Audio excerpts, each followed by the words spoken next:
Amy, let me tell you about a magical place that is so exactly designed to be enclosed space, year-round fun for the whole family that I bet you already know what I'm going to say before I even say the name. Let's say it together on 3. 1, 2, 3.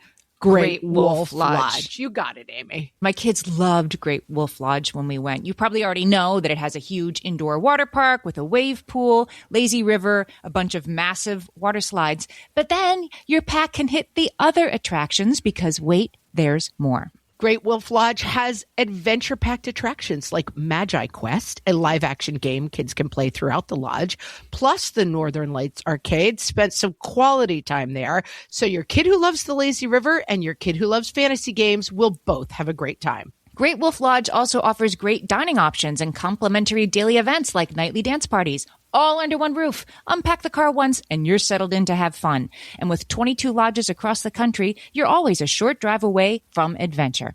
We've both had such great times at Great Wolf Lodge, so bring your pack together at a lodge near you. Learn more at greatwolf.com and strengthen the pack.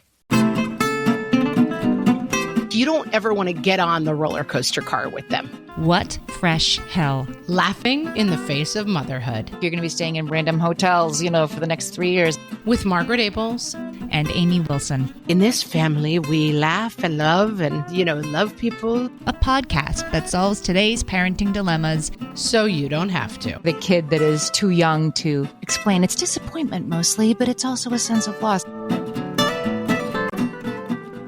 Hello, everyone, and welcome to What Fresh Hell, Laughing in the Face of Motherhood.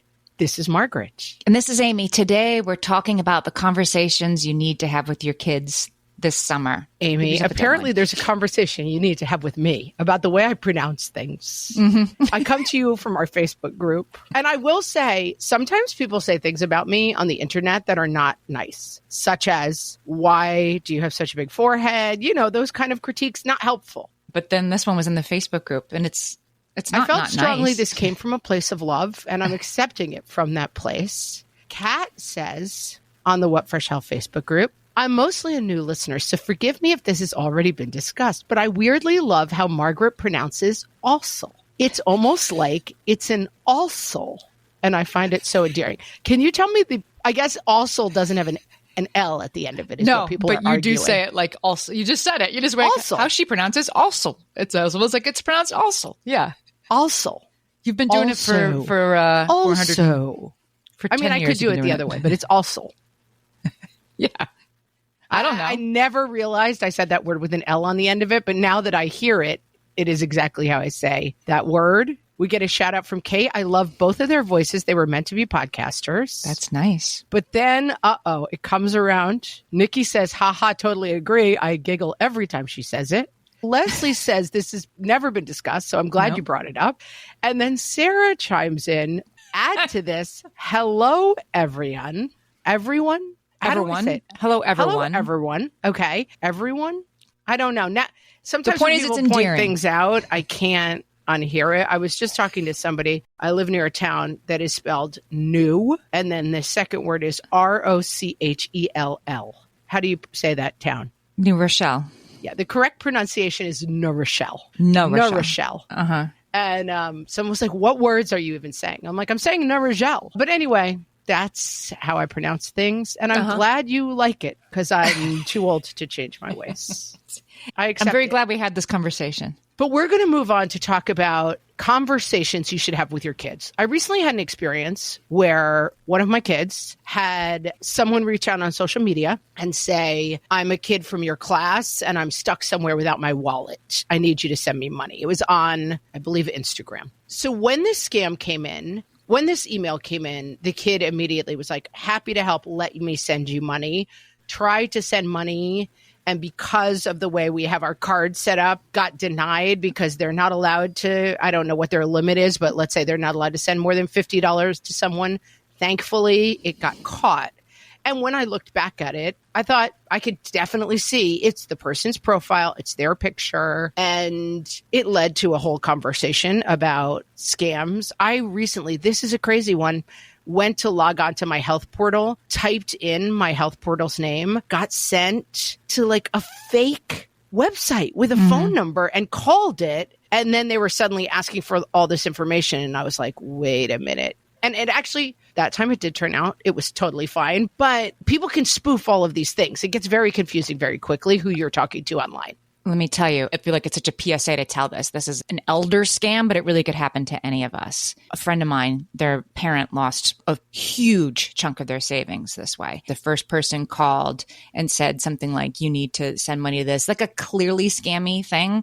And their mom was like, oh, I caught you. Clearly that was fake.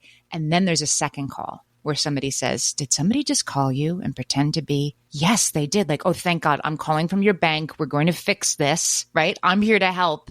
And that person's a scammer. Now give me too. all your information. And it was all one big scam. So I think it's crucial to talk to our kids about these things and sort of model, like, here's when I knew it was a mistake, or here's when I started to wonder if it was real. Yeah, I was very worried about Instagram for like, don't send inappropriate pictures. Don't get involved in bullying. Don't, hook your self-esteem to putting up cute pictures of yourself. And this one kind of caught me by surprise. So let's start with digital life, media, and technology as a category we're going to talk about this summer. Okay? All right.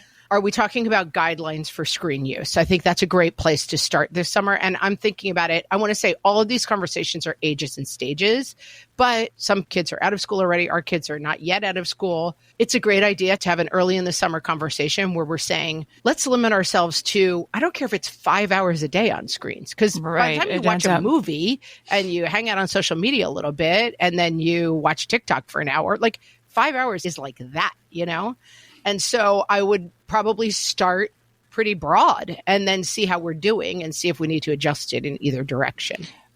Something that's really, really useful here is to come at it from the point of view of, can you believe how these, not just these scammers, but these social media apps try to trick you, that there's the algorithm that makes you stay on. You can appeal to at least your tweens, if not your teens, their idea of like, they're trying to make you think that you need to keep going, but you don't, and make them aware of how they're being manipulated by their devices and their apps. It makes them more likely to want to put limits around it.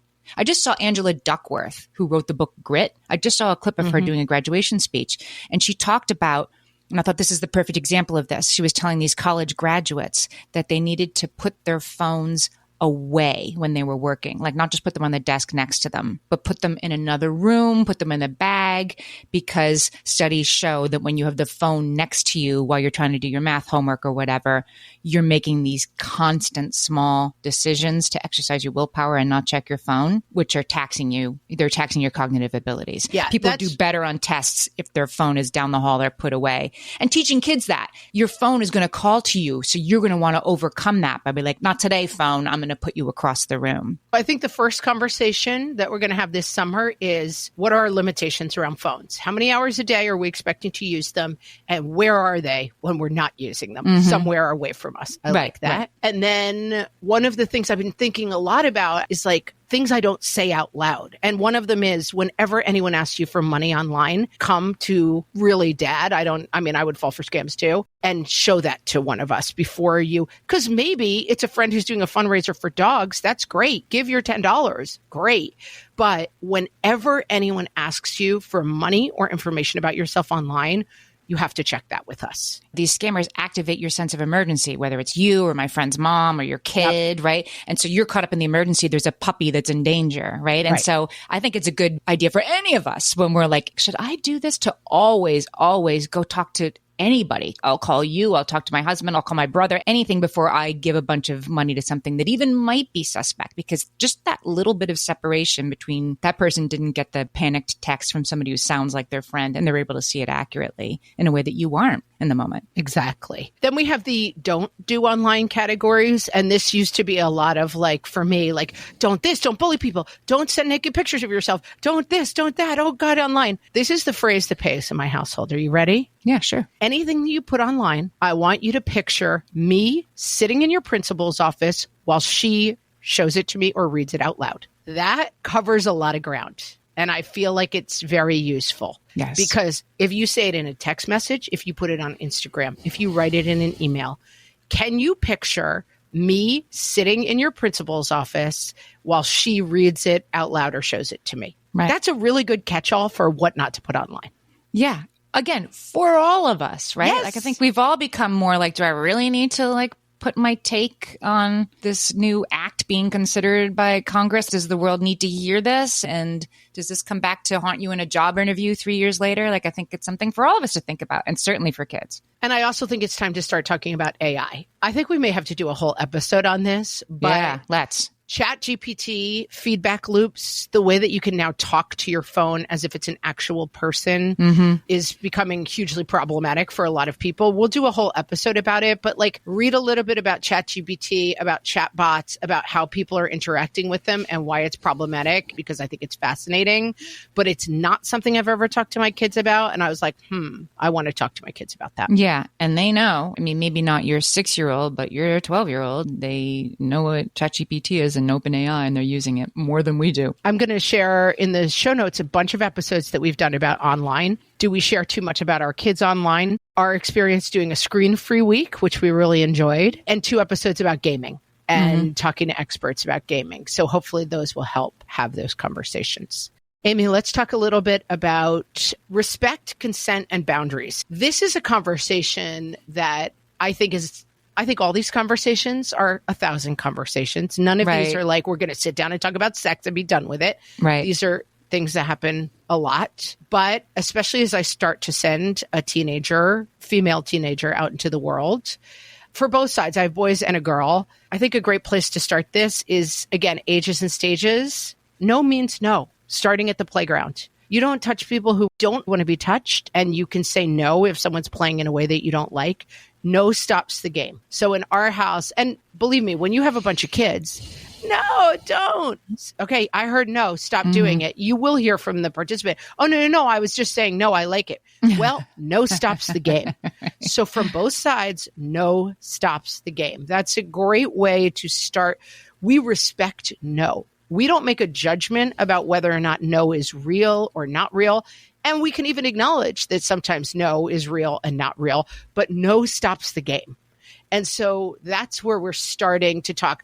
I don't think your 3-year-old is ready to have a conversation about sexual consent, but I do think all kids are constantly learning. Kids on the spectrum struggle with this more. Like, you're way too close to that person's face. You're pushing that person in a way that is inappropriate, even though you have no intent towards inappropriateness. We deal with behavior, not intent, because no means no, and other people can tell you no. And whether or not you intended it to be hurtful, I don't care. The other side of this is having your no, when your no isn't honored or respected, what do you do next? Because that's a tough one. When really tough. Your kid is playing at the park in the sandbox with some other bratty kid, and your kid's telling them no and using their voice and using their body to do whatever Bluey said they were supposed to do, and the other kid is still hitting them over the head with the plastic shovel, right? And the other parent's doing nothing or not even watching. And those are tough moments to teach your kid how to set the boundary and keep a boundary. And then what happens, right? That you don't have to go along with something you don't like because your no isn't being acknowledged. I think it's super important. I think we can also model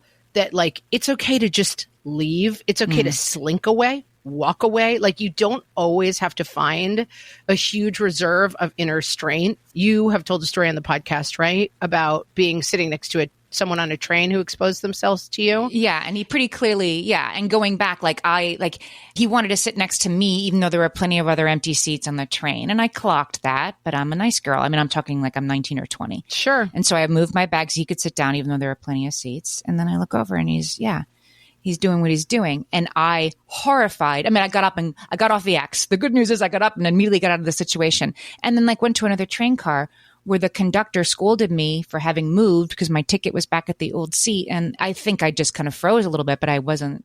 Now, if it happened to me now, and it wouldn't happen to me now because I'm sure I give off the vibes of like, oh, I'm going to read you up and down. Yeah. But he, went after somebody who seemed, like she would vulnerable. Be intimidated and vulnerable. Yeah. They call that the fawn reflex, fight, flight, or fawn. So fight would mean you punch the guy in the face. You chose flight, which is getting away from him. Fawn is a third reaction, which is like you would sit very quietly, pretend it wasn't happening. That's a very natural instinct. possibly more so for women, talking about that fawn, that's a reflex. It is something that your body is telling you to do for safety. So I think it's very important to say, like, I have been in situations. I was in a situation where I fell asleep on a train. I guess all the pervs are running around on trains.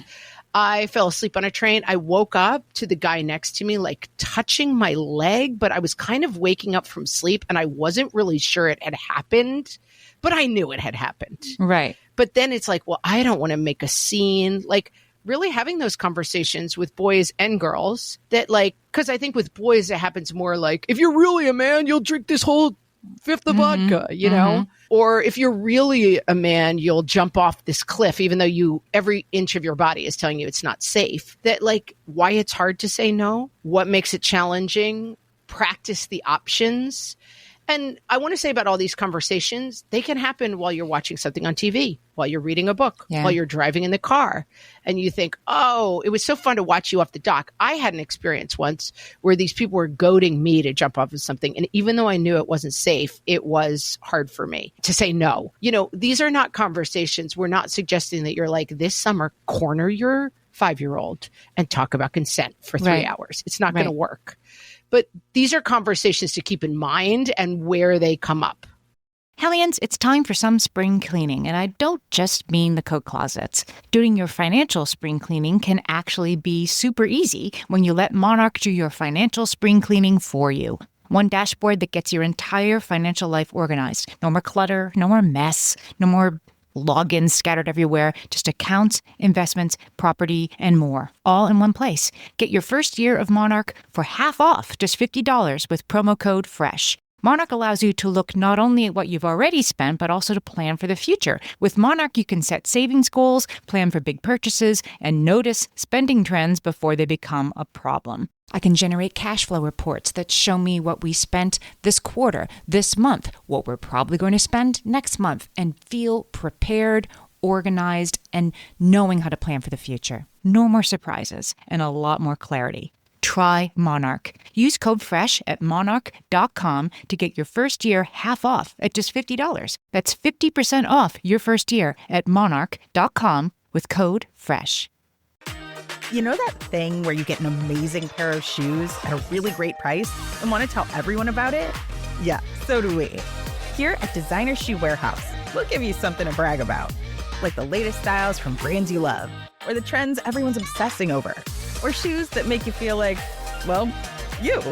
So go ahead, show off a little. Find shoes that get you at prices that get your budget. Head to your DSW store or DSW.com today. DSW. Let us surprise you. My favorite skincare products actually feel more like self-care, like they're so nice to put on and they smell so good that I'm actually happy when I get to that part of my day. And I swear that is how I feel about Osea's anti-aging body balm. Amy, you are usually the lotions and potions queen on this podcast, but I have to say, hard agree. Osea's anti-aging body balm is a liquid silk body balm that combines the lasting hydration of a lotion with the firming power of a serum, leaving skin smoother and firmer. This body balm is clinically tested and designed to deliver visible results you can see and feel. So we've gotten to use this product for a couple of months now, and I swear I have really noticed firmer and smoother skin, like on the back of my hands. It's like getting a mini spa treatment from head to toe. Get a spring-worthy glow with clean, clinically tested skincare from Osea. And right now, we have a special discount just for our listeners. Get 10% off your first order site-wide with code FRESH at OseaMalibu.com. That's 10% off your first order with code FRESH at OSEAMalibu.com. I wanted to say something about the fawn response and in particular grooming. Grooming is gradual. It elicits the fawn response because it's like, was he touching my leg? Maybe I imagine it, because that would be definitely weird if he did, but maybe he didn't mean to, right? Like it's extremely people do it on purpose. Gradual, right? And I think something we can teach our kids, it's very comfortable and cut and dried, is this whole idea of like, if anybody is saying to you, nobody can know about this, or this is just you and me, you must tell someone, like, then it's definitely a bad idea. Just like scamming. So many of these scams, including my friend's mom, they somehow loop in like you can't tell your spouse or your kids because then they will be in danger, right? We're going to move all of your money to this unmarked treasury account, but you can't tell anybody. And you're so far in at this point that you just go along with that part too. But it's the clearest tell that something shouldn't be happening that is happening when you're being told that you can't tell anybody what's happening. And I think that's easy what to tell came kids. up for me when thinking about these conversations is, well, I don't want to bring up something bad. We're having fun. It's the summertime. Like, I don't want to suddenly, and you don't do it that way. But I think that sometimes my instinct is to skip the point where I'm like, do you actually know that whenever anyone makes you feel physically uncomfortable, it's them, not you, and that you should tell someone? Have I really said good. that in that many words? Right. You know, I think I've said things like, if you ever feel uncomfortable, and this has already happened with my kids, call and say, did you say it's dinner time? Oh, yes, it is. I'll come get you. Like, whatever it is. Like, and these are conversations that hopefully come up, but you may have to go out of your way to make them come up. Have you seen the guy on Instagram? His handle is like Big Texan or something like that. And he does a series of videos you can save to your Instagram, and then you put them on speakerphone when you're in an Uber or whatever.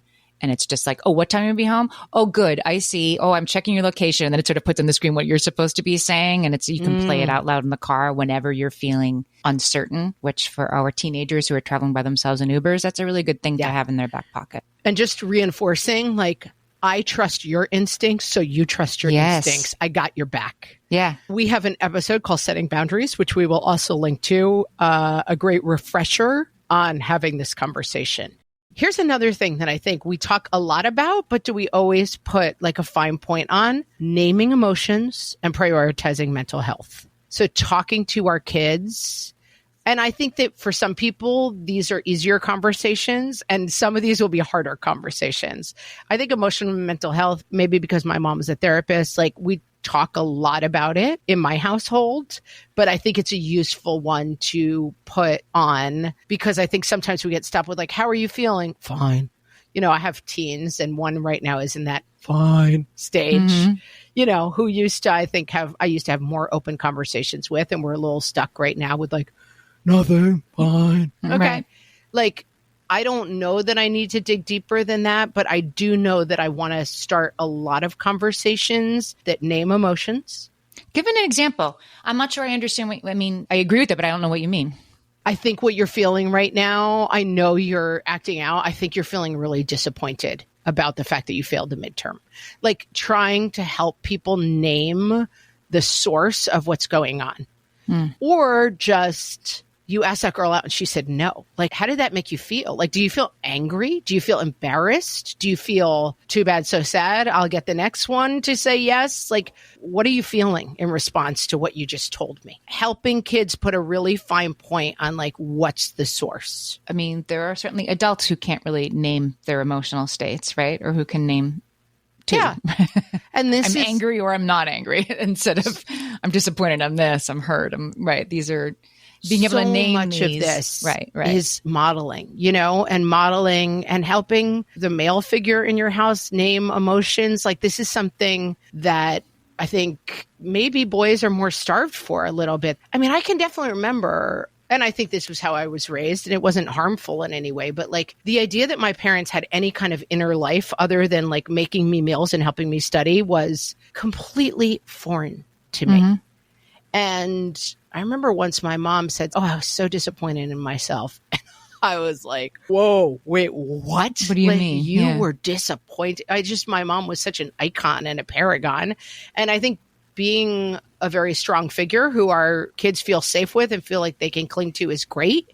But I think that also modeling, like, I'm having a really hard time. You know, I'm really scared about what's going on. People often say, don't hand your kids stuff that's too heavy for them to hold, but it's okay to show them who you are as a person.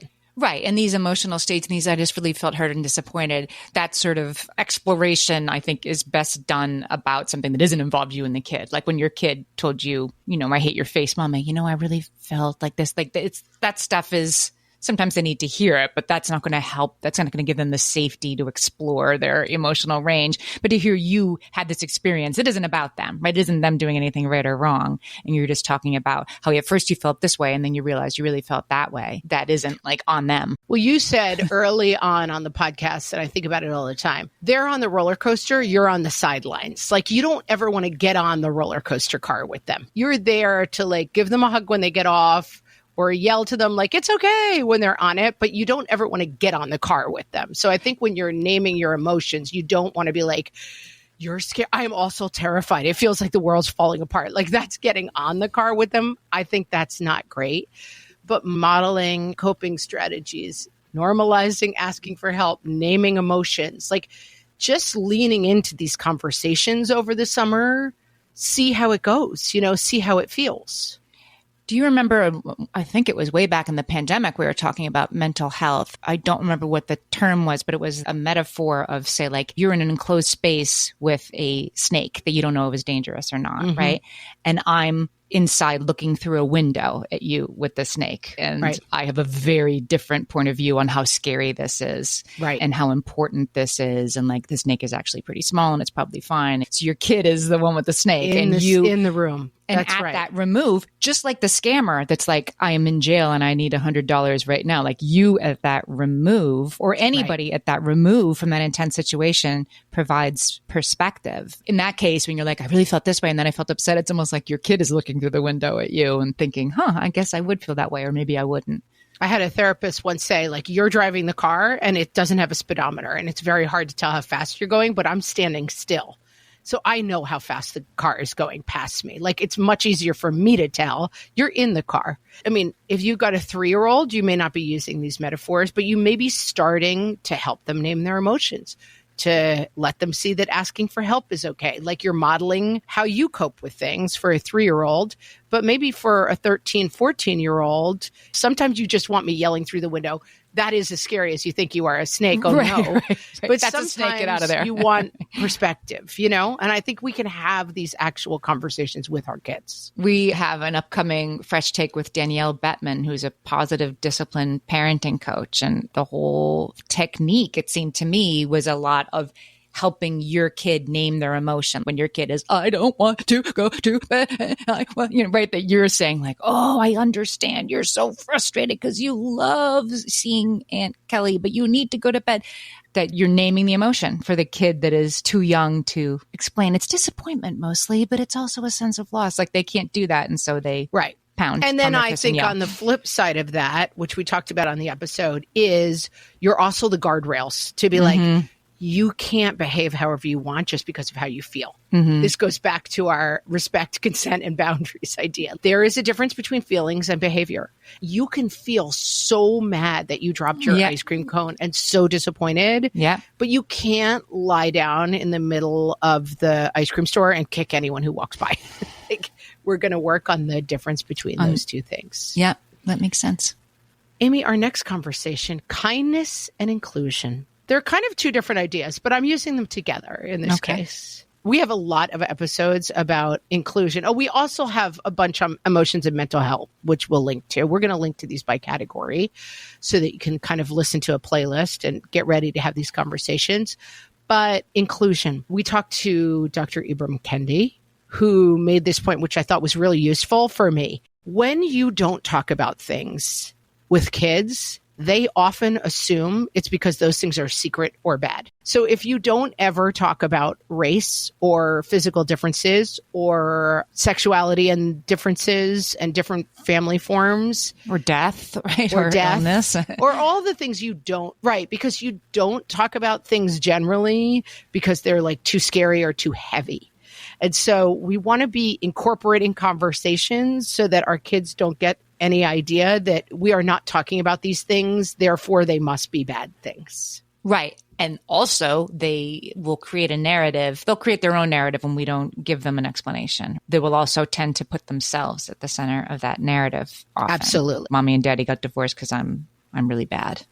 Right. So I think inclusion is not just like, let's be nice to people with different skin colors, limb differences, and sexualities. It's really about, what are we talking about? What are we not talking about? And do we know why? And another thing in this category, I'm going to share with you as soon as we get back from this break, Amy. All my kids learned to swim when they were little. It was super important to me that they be confident and safe in the water. There was only one problem with that: taking them to swim lessons. I mean, the pools were freezing. There were always cranky adults doing laps right there. And it was definitely not, for any of us, what you would call fun. Amy, heard. But now there's Goldfish Swim School. Goldfish takes a really thoughtful approach to swim lessons, combining research-based teaching with a warm, kid-friendly environment that actually helps kids thrive in the water. Every detail at Goldfish is thoughtfully designed to create a golden experience, from shiver-free, warm indoor pools to comfy waiting areas for parents to professionally trained lifeguards on deck. Goldfish uses an approach called the science of swim play, which combines guided play with proven teaching techniques to help kids learn to swim, build water safety skills, and gain confidence, all at their own pace. Lessons are designed to meet kids exactly where they're at. If you've been thinking about swim lessons or just wondering where to start, this is a great opportunity. Right now, Goldfish Swim School is offering a waived membership plus your child's first lesson free at participating locations. Just visit goldfishswimschool.com/free to find a location near you and enroll using promo code FREE. That's goldfishswimschool.com/free, promo code FREE. Amy, when I'm having a good hair day, it usually makes my whole day better. And that's why on every day, I'm taking Nutrafol. Nutrafol is the #1 dermatologist-recommended hair growth supplement brand, and it's the #1 hair growth supplement brand personally used by dermatologists. Nutrafol's hair growth supplements are peer-reviewed, NSF certified for sport, and clinically tested. Nutrafol offers multiple formulas for men and women, tailored to different life stages and lifestyle factors, so you get support that's actually right for you. Adding Nutrafol to your daily routine is easy. Order online, no prescription needed, with automated deliveries and free shipping to keep you on track. Let your hair be one less thing to worry about. See visibly thicker, stronger, faster-growing hair in 3 to 6 months with Nutrafol. For a limited time, Nutrafol is offering our listeners $10 off your first month subscription and free shipping when you visit Nutrafol.com and enter promo code LAUGHING. That's Nutrafol.com, spelled Nutrafol.com, promo code LAUGHING. And now, the 6 types of moms explaining the birds and the bees from the What Fresh Hell podcast. The playing it cool mom. Listen, guys, this is no big deal. It's something everyone does. I'm sure you've heard lots of things at school, but we're just going to talk it out, okay? No pressure, no weirdness, just a chat-ski with the old momstress. Nice and easy. The I'm not going to make this awkward mom. I know this seems really awkward. Oh my God, when my mom talked to me about this stuff, it was so incredibly awkward. I'm not going to make this awkward. The let's lighten this up mom. The old bird and the bees. You know when a bee mates, don't you? When she finds her honey. Get it? Buzz, buzz, and flap, flap. I mean, could this be any weirder, talking to your mom about this stuff? The professorial mom. Gather round, children. I have a PowerPoint presentation that I will begin once everyone is seated. We will begin with the urethral orifice before moving on to the glans majoris. The having trouble getting started mom. So, I wanted to talk to you about something. What's the word? It's sensitive, but it's not bad sensitive. In fact, it can be a wonderful thing. I mean, really one of the most wonderful experiences there is. Okay, wait, where was I? The let's just get this over with mom. Okay, so mom and dad, they love each other very much. Sperm, egg, bada boom, bada bing. 9 months later, hey, look, a baby. And we're out of this. If you have any questions, your father will be home in an hour. This has been 6 types of moms explaining the birds and the bees from the What Fresh Hell podcast. One of the things we talk a lot about on the podcast is values. Think of the home goods, like in this family, we laugh and love and right. And, love people. And yeah, we have chalkboard writing that says our value, which I think could be corny. But I also think that saying your values as a family out loud is super useful. And it also is a nice check on whether or not you're living your values. Because if you say like, the most important thing to us is family. That is the most important thing to us. But we have 9 kids who are playing 4 different sports and we're never together. Maybe that's because it's a busy season, but you are telling your kids something different than what the value you're practicing is. So if you're in a busy season, our value is family. And unfortunately for this year, we're not going to spend as much time together as we want to because we're doing these sports things, or dad needs to be away because he's deployed, or mom is working overseas for 6 months. Our value is family, and this is different than that. And let's discuss that. That's fine. Right. But Although I'll give a specific example because I just talked to somebody about this today. A friend of mine who's entering the travel wrestling with their older kid. Sure. And I was like, good luck. You're going to be staying in random hotels, for the next 3 years on weekends. She said, yes, it blows our weekends. But you know what? My younger daughter, she loves to stay in hotels. She loves that they have a pool. We've just decided we're going to go and we're going to make fun family weekends out of them. So you can either accept this is not something we're going to be able to emphasize right now because this is the season we're in, or you can find a way to turn that season into something that does serve your value if you're aware of what that value even is as you go along. I think it's giving voice to everything. My husband's family talks about they all played a lot of sports growing up, so they made breakfast their family meal because they wanted to have a family meal. So family meal was breakfast, and everybody ate breakfast together, and then they went to their various sports, and they often were home for dinner. Right. But I think that saying your values out loud, or sitting down with your partner or spouse and saying like, what are the 5 things we value? And our actions meeting with these values is super important. And then when it comes to inclusion and kindness for your kids, having conversations, children learn through play at this age. And so it just what comes up in play and what conversations are we having about it? Maybe it is. I love how all these dolls look different and come from different backgrounds, but they play so nicely together, Or maybe you're watching a show. My daughter and I were watching a show that I won't name. And I was like, I think it's very unusual that this is a show that happens in a fantasy realm, and yet there are no people of color in this show at all. Why is it all white people who only live in this place or space? Like, I just think look for opportunities to have any conversations about inclusion. So if you're playing dolls and it's like, hey, one doll comes over, hey, can I play? No, you're ugly. Oh, that hurt my feelings. Like, how are you just playing out any scenario? I tell you what, if you want to impress your teens and tweens with inclusivity versus less, have them watch any TV show, movie, or music video from when we were their age, because they always howl at this. I don't know, Beverly Hills 90210, say, right? Yeah. Like, everybody's white. I'm like, oh, yeah.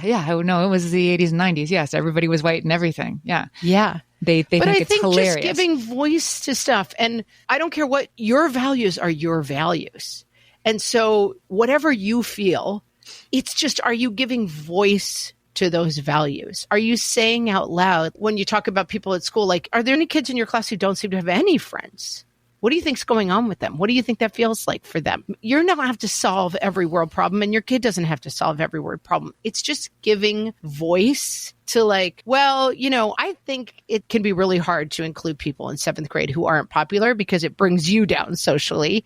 But like, what does it feel like for them? What are the choices we're making? It's really just, are we making choices that we understand or not? I think sometimes is the heart of this conversation. Does that make sense? It's not so much telling your kids like you have to include every kid and I don't care if they're annoying. Like, let's talk about the choices we're making and why we're making them. And do they align with what we think we're trying to do? These are conversations that go on through your whole life. And we have plenty of podcast episodes on this topic. Beth Leapholtz we talked to on teaching inclusion. We'll link to Dr. Ibram Kendi's podcast. And we just released an episode, Can We Be More Inclusive Parents? And we'll link to all of those. Amy, our final conversation. How we make mistakes, how we judge mistakes, and how we recover from mistakes. This is growth mindset. This is back to Angela Duckworth. Yes. It's all things Angela Duckworth today. Growth mindset is that you can get better at things. Changing my own And that change is possible. The opposite is called fixed mindset, which is, I think fixed mindset can be a symptom of kids on the spectrum, kids with ADHD, and kids with difficult situations, kids with ACEs, adverse childhood experiences. Right. And so I don't love the focus on growth mindset Believing because you can, I think that growth mindset can sometimes just mean like a neurotypical kid who hasn't faced a lot of adversity. Fixed mindset happens for a reason, I guess, is what I'm saying. But it is better. It isn't better. It's more useful to have a growth mindset when you face a new challenge. You are more likely to meet that challenge going away to college when you're the first kid in your family to go to college, believing that this is possible and that you have what it takes, even if it will be hard sometimes. That's a growth mindset. And that kid will be more likely to do well when they get there than if they have a fixed mindset that this probably won't work and I'm not ready and this isn't for me. Moving incrementally from where your kid is, that it's not like, oh, growth mindset, great, fixed mindset, bad. I think some of them are more set and fixed in people's personalities. But I think having conversations, the summertime is a great time to have this conversation, I think, because you're trying a lot of things, right? And maybe, I mean, I certainly have a kid who I might have to say, you have to try one of every 6 things we do. You don't have to try every single one of them, you know? A kid who like goes to the zoo, looks at one animal, is like, I'm good, let's leave. Very understandable to me. I get it. But I want you to keep trying things that I put in your path. And for certain kids, that is tremendously harder than for other kids. Sure. And so just thinking about like, how do we, I mean, I'm calling this section mistakes, but I'm thinking of it in a much bigger way, like challenges. How are we meeting challenges? Right. It's easier to meet challenges. It's just easier to meet challenges with the belief that you might have what it takes to overcome them than this will probably be terrible and I probably will hate it. Like, it's just easier to go through life with a sense of possibility than a sense of impossibility. That doesn't mean that you're a bad person if you have a sense of impossibility or if that wasn't hard earned. And I still think it's worth walking them towards that. Yes, but I think you have to know your starting point. So like for me, we talked about this in Picky Eaters a long time ago. I have a kid for whom like an eating challenge is like, do you want to try the escargot? And I have a kid whose eating challenge is, can you be in the same room as someone who has mustard on their food? And like, those are very different starting points, you know? And so I think knowing where your kid is starting is a big part of knowing what a challenge is for them, you know, how they're going to face a challenge. And it's great to challenge kids. But like, if I was like, you have to eat this hot dog with mustard on it, like that kid's not doing it, or they're going to be tortured to do it. But for them, a challenge is like, can you sit in a room where there's an open mustard container? Right. Well, that's where their starting point is. Growth mindset isn't, here's lots of challenges for you to face. It's when you are facing a challenge, like you go to a party and there might be mustard at it at this cookout. And how will you feel that there is something you can do about it besides not go? And I think this is a great place to have conversations. I know I got a couple 6-hour car rides coming up. I got a couple of kids who are going to be trying new things this summer. It's thinking about challenges as something to give voice to and knowing what your take is on challenges.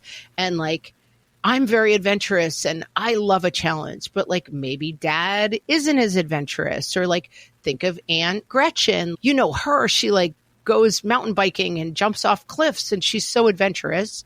And then I think of, you know, Uncle Bob, who really doesn't like a challenge. And like, where are we? And talking about it. And how do different people face challenges? What do you find challenging? Right. How does it make you feel? How do you recover from it? Not everybody likes to go mountain biking. I might hurt myself. No thanks. No broken collarbone for me. Speaking for, you know, myself. But I wouldn't have a problem, I don't know, like walking up to somebody I didn't know and talking to them. So there's different kinds of comfort. And like everybody's comfortable in some places and less comfortable in other places. And I guess, is growth mindset about giving it a try? Or I think growth mindset might be more about like, and some things will fail and some things won't work out, but that's okay too. Like the failure's built in and you can pick yourself up from stuff. I think this is a really good, I mean, these are just 5 conversations that I was thinking about looking back at some of our previous episodes. And I think they're just 5 things that you can think about like, hey, let's make sure we talk about these at some point. You got whatever it is, 10 weeks or something. You got a lot of car rides. You got a lot of challenges coming in. You got a lot of like socializing in camps and meeting different people. And so I think it's just worthwhile to think about like, how can I think about having these 5 conversations at some point over the summer with my kids? And what are the issues that I want to clarify for myself before these conversations happen? Yeah. But please do not corner your kid and be like, Margaret told me it was time to talk to you about growth mindset. That's not quite how these work. We want them as much as possible to come organically or be things that maybe you're pointing out. That was really tough at camp today when that kid bullied you. Like, how did it make you feel? What were your emotions? Who did you look for help? These are the kind of organic conversations we're talking about. No cornering the children. You know what we'll do? We'll put together Spotify playlists for all these different groups of conversations. Great. We've been doing this a little while. We have episodes on all of these topics, but I like the idea of a playlist. Like, okay, I'm really going to drill down on online safety, say, and we have a collection on that. So we'll make some Spotify playlists for you for easy listening. Check out our show notes, which will link to those. Always check out our show notes. They're chock full of links. Every once in a while, we forget the link. Someone on our Facebook group is like, where's that bag Amy told me about? Don't forget to remind us if we forgot to put something in the show notes. But our producer, Erica, does such a good job linking to all of the things we talked about. Check those out. Check out the Spotify playlist. And I'm going to spend the summer trying to remember there's no L at the end of also. Growth mindset. Growth mindset, people. We'll talk to you next time. So long.